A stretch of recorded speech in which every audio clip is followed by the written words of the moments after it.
Hello friends, my name is Dan, and in this video we're going to go into the depth and detail of the statistics on the website of the Office of the Police Complaint Commissioner. Now, that's a bit of a mouthful, so what I'm going to try to do for the rest of this video is just refer to the Office of the Police Complaint Commissioner as the OPCC. So if you click on statistics on their website, you'll have some options of statistical reports. What you find in these statistical reports may shock you. Now for me, personally, the statistical report that I want to focus on is one that fell within the realm of the time that I made my very first ever complaint about a police officer. And that date was July 19th, 2015. So we're going to go to the 2015-2016 second quarter statistical report, and you can see that 281 files were opened between July 1st and September 30th, 2015. 134 were registered complaints, 48 were questions or concerns, 3 were internal discipline, 87 were monitor, and 9 were ordered investigations. Now, we come to this part called Breakdown of Admissibility of Registered Complaints. And this is a part that has quite a loophole in it, and you don't know it, you'll never find it, you'll never realize it until you've been through this process and you look back and go, wow, that didn't work at all. So as you can see here, between July 1st and September 30th, 2015, 43 registered complaints were found to be admissible. What's below that were the complaints that were found to be inadmissible. You can see that 42 of them, no misconduct was identified. 2 were out of time, 1 was withdrawn, and 2 were found to be frivolous, vexatious. Now that may just look, like the way it is to you, but to me, I see a huge loophole here. And if you look at this, we have 43 registered complaints that were found to be admissible, and a whole bunch below that were basically just tossed, with the exception of 2 that were out of time and 1 that was withdrawn. So let's just remember that. Let's see, 43 were admissible, and the rest below, which adds up to 44, 45, 47. So 43 were admissible, 47 were inadmissible. Just keep that in mind. We'll sort of touch back on that in a sec here. The files that were opened July 1st to September 30th, 2015, are broken down in this part by the department. They go into the inadmissible register, the admissible register, the admissibility decision pending, the mandatory investigation, the ordered investigation, which is a department request. That's done by the police department itself. There's an ordered investigation that's PCC initiated. That's the Police Complaint Commissioner ordering the investigations. There's a section where they monitor registered complaints. There's a section for questions or concerns, internal discipline, and service or policy complaints. And if you look at these departments, just by going by the inadmissible registered and the admissible registered, you'll see that for the most part, those numbers are similar. So let's say like Delta, for example, 2 inadmissible registered and 2 admissible registered. Let's go to the next page. You'll see here Vancouver has 21 inadmissible registered and 25 admissible registered. So those numbers are quite similar. And next we go into this part about what happens to an admissible complaint. Well, there's several things that can happen. First, it can be withdrawn. So the person who made the complaint could withdraw it. It could be informally resolved. Another option is to have the complaint mediated. Yet another option here is discontinued. And I'm going to read this, the part here, the fine print here for discontinued. It says, the Commissioner may direct an investigation into allegations of misconduct to be discontinued if it is determined that further investigation is neither necessary nor reasonably practicable, or if it is found that the complainant is frivolous, vexatious, or made knowing the allegations were false. Now, discontinued can be done at any time. That also includes before the complaint is actually investigated. Although I do want to say more on discontinued, let's just continue on with there's 2 more options below. One is not substantiated, and I'm going to read that fine print as well. Following an investigation conducted pursuant to Division 3, the Discipline Authority determines that there is no evidence to support the allegation of misconduct, and the OPCC determines that the adjudicative review is not necessary. And last and final option for those admissible complaints is substantiated, and I'm going to read you this fine print as well. Following an investigation conducted pursuant to Division 3, the Discipline Authority determines that the allegation is supported by the evidence. The Discipline Authority must then decide on appropriate disciplinary and/or corrective measures to impose. Now, if you've ever been through this process, chances are, I'd say about 50-50, that your complaint will either be found admissible or inadmissible. Now, let's consider your complaint was found to be admissible. Is there going to be an investigation? No guarantee there, none whatsoever, because you remember discontinued? Well, imagine you've made a complaint against the police and your complaint was found to be admissible, and within days, maybe weeks, your complaint was discontinued before it could even be investigated. Now, why would that be? Well, as they stated earlier, your complaint would be discontinued if it is determined that further investigation is neither necessary nor reasonably practicable, or if it is found that your complaint is frivolous, vexatious, or made knowing the allegations were false. So how do they determine that? So it's my opinion, through my experience with the OPCC, that this discontinued is actually a bit of a loophole. Basically what it is they have to find at least some complaints to be admissible. They can't just find the majority of the complaints to be inadmissible. How would that look on their statistics on their website? It'd look pretty bad. So here it is, folks. This is the loophole, discontinued. So let's look back one more time here. So between July 1st and September 30th, 2015, 43 were found to be admissible and 44 that are inadmissible. How many of those 43 admissible were shortly after discontinued? Do you see where I'm getting at here? You have 43 registered complaints that were found to be admissible. How many of those 43 admissible complaints are going to end up being substantiated and the police member receives some sort of discipline? Do you think it's 43? Right? Do you see what I'm getting at here? There's 43 that were found admissible and 44 that were found to be inadmissible. All 43 of those admissible complaints are subject to being discontinued, and that's before an investigation even starts. Do you see the loophole there?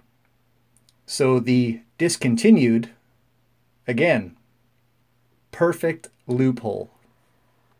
All right, so now that we've got the admissibility, inadmissibility loophole on the table and out of the way, let's move on to the second part of this second quarter statistical report, which deals with the concluded allegations and complaints.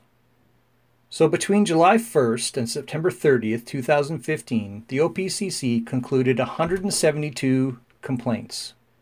Out of 172 complaints that were concluded, 73 were unsubstantiated, 40 were withdrawn, 29 were discontinued, 22 were informally resolved, and 8 were substantiated. So out of 172 complaints that were concluded between July 1st and September 30th, 2015, only 8 were substantiated, meaning that evidence supported misconduct by a police member, and that police member was disciplined. Now here is the beauty of this website and the statistics of the OPCC. They detail those 8 substantiated complaints where evidence supported misconduct and the police member was disciplined. So let's have a look at those 8 substantiated allegations. Now, the 8 substantiated allegations between July 1st and September 30th, 2015 are all done in alphabetical order of the department. So we start with Abbotsford. And the first substantiated allegation for Abbotsford is actually misconduct times 2 for 1 police member. And if you read the details, this is how it starts. Ordered investigation, request by department. So that means that this was a complaint that was initiated by the police department, within the police department, behind the scenes. So this is not a member of the public or a civilian making a complaint about a police officer. This is misconduct witnessed or uncovered by other police officers within the police department. And in this case, the misconduct defined is unauthorized use of police facilities resources. The police member accessed police databases for purposes unrelated to his or her duties as a police officer. The second allegation of misconduct, just below that, the misconduct is defined as neglect of duty. The police member failed to obey a ceased contact order issued by the chief constable. So it sounds like the chief of police in Abbotsford issued a cease contact order, and a police member failed to follow that order. So let's look at the discipline for those 2 allegations of misconduct. So for the first one, as you recall, is unauthorized use of police facilities resources. And it goes into a little detail about how that was unauthorized search of CPIC Prime. So for example, some random person, if you search their name in that system, it'll bring up all their information, their full name, their address, any sort of criminal record, any sort of interactions with police members in the past. And the discipline? Written reprimand.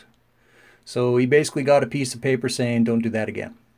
The second allegation of misconduct for this member was neglect of duty. And that was the failure to follow the supervisor's lawful order. That was the cease contact order. And the discipline? 12-day suspension, as well as removal of the designation senior to the member's rank. After 1 year from the date discipline was imposed, the member will be eligible to compete for that position once more. The member is not eligible to act as or compete for the rank of sergeant for a period of 1 year. Next up, as we go by department in alphabetical order, it's the CFSEU, Combined Forces Special Enforcement Unit. And this is a ordered investigation, request by department. Just like the first one. This is not a complaint that was made by a member of the public or a civilian. This was done behind the scenes in the police department. This is the police making a complaint against other police members. The misconduct? Improper use or care of firearms. The police member failed to properly account for his or her firearm after retirement. And the discipline? Verbal reprimand. So this retired police member who failed to properly account for his or her firearm after retirement got a verbal reprimand, was verbally told, don't do that again. Hey? Wait a sec, they've already retired. Now, I also have to wonder how much of the taxpayers' money was spent on this. Alrighty, so let's move on. So the next department in alphabetical order is Delta. Ordered investigation, request by department. Wait a sec. Again, this is not a complaint made by a member of the public or a civilian. This is a ordered investigation, request by department. That means that this happened within the police department. And it's the police making a complaint against another member of the police department. The misconduct defined here are 2 counts of discreditable conduct. The first one is the police member engaged in a relationship with a person believed to be involved in the sale of a controlled substance. The second is the police member purchased and used non-prescription steroids. And the discipline? Reduction in rank for 18 months. Direction to work under close supervision. Written reprimand for the second allegation of discreditable conduct. The discipline? Reduction in rank for 18 months, concurrent with previous. Direction to treatment as required by employer. And a written reprimand. And next up in alphabetical order is Vancouver. We have a ordered investigation request by department. So every time you hear me say that now, you know that this is not a complaint that was made by a member of the public or a civilian. This is a complaint that has been forwarded by the police department on another police member. The misconduct defined here is improper use or care of firearms. The police member left his or her loaded police-issued firearm in a drawer in his or her desk. And the discipline for improper use or care of firearms? Written reprimand. And the next one for Vancouver is an ordered investigation. Request by department. So you know what that means, right? Yeah. This is all happening behind the scenes. The public doesn't know about this, yada, yada, yada. So the misconduct is improper use or care of firearms. The police member neglected to ensure his or her police-issued firearm was not loaded before engaging in practicing dry firing prior to attending the range for his or her annual firearms qualification. And the discipline for improper use or care of firearms? The member is required to undertake specific retraining on the safe use of firearms and advice to future conduct. Well, I feel safer. It's good to have police members trained on the safe use of firearms. Wouldn't you agree? Alrighty, so there's another one here for Vancouver. It's an ordered investigation initiated by PCC. That is the Police Complaint Commissioner. His name is Stan Lowe. So it sounds to me like he got wind of this, quote, misconduct, unquote, before sort of anyone else could put the wheels in motion. The misconduct defined here is neglect of duty. The police member failed to drive with due care, specifically by driving through a red light and causing a collision with another vehicle. And the discipline for this neglect of duty, dangerous driving, verbal reprimand.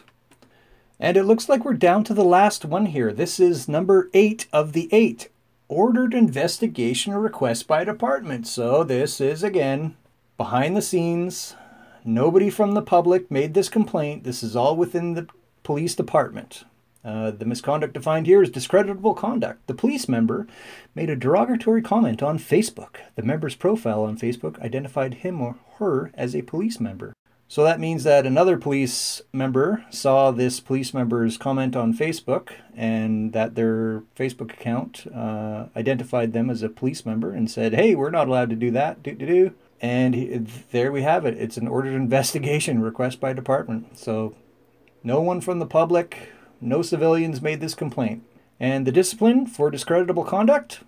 Verbal reprimand. So there you have it. There's 8 out of 8 substantiated allegations. They were all, but one, initiated by that member's police department. With the exception, of course, is the one initiated by the PCC, Police Complaint Commissioner, Stan Lowe, which, in my opinion, isn't really any different than a request by the department. It's basically all the guys behind the scenes making the complaints, and those are the ones that get substantiated, and those are the ones where the police members receive discipline. So now that you've seen in depth and detail what they do at the OPCC through the statistics on their own website, you should ask yourself, if you have a complaint against the police for misconduct, will your complaint be found admissible?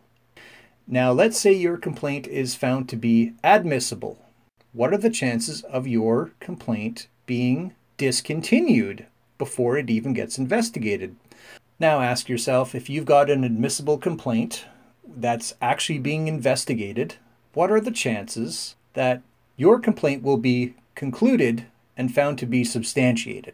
If you want to look at other statistical reports on their website, you can root through there, and you will find substantiated complaints that were made by the public, that were made by civilians. But you're going to also find that if you research those are cases where, BC Civil Liberties got involved, or it was all captured on like a surveillance footage.